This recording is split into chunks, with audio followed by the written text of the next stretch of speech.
galaxy far, far away, a long time ago, a quaint rebel spaceship zips into view, pursued by a massive, looming triangular star destroyer.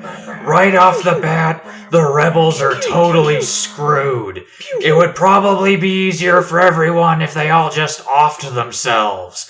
But for whatever reason, they are just postponing the heck right out of the inevitable.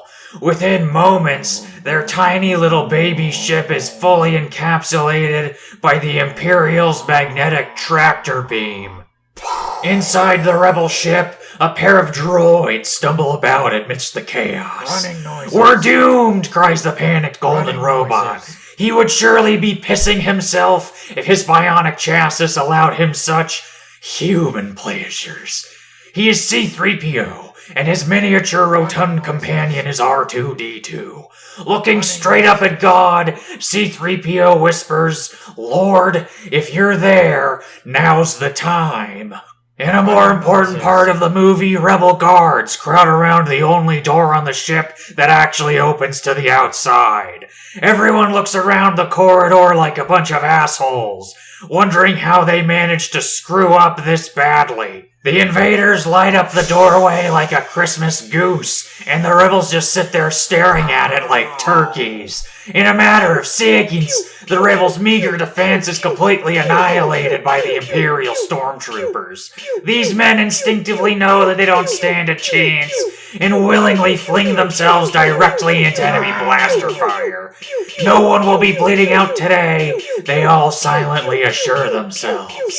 The enemy commander, Darth Vader, emerges from the dissipating smoke, wearing a futuristic BDSM outfit.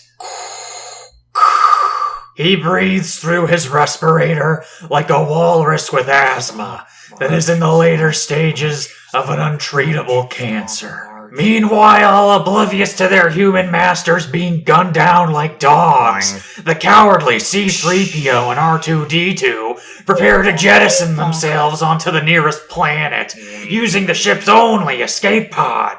An escape pod that perhaps in the hands of more loyal droids could have been used to save the lives of their shipmates. But these cold, soulless machines house no sympathy, no loyalty. Only computerized, manufactured emotions are contained inside the circuit synapses of these steel monsters. With the grace of God, they are able to avoid enemy gunfire and secure themselves snugly in the pod, blasting off in the direction of the desert planet Tatooine, leaving the rebels to die on their doomed ship. By this time, Vader had found an excuse to suffocate the ship's captain, and was nearing the end of what was sure to be the first in a long series of asphyxiations. He shouts, in between deep, excited breaths. But not a single person could understand what he was saying. Vader tosses his human ragdoll aside into a pipe or something, and barks further unintelligible commands at his servants before charging off to go find another innocent to choke the life out of.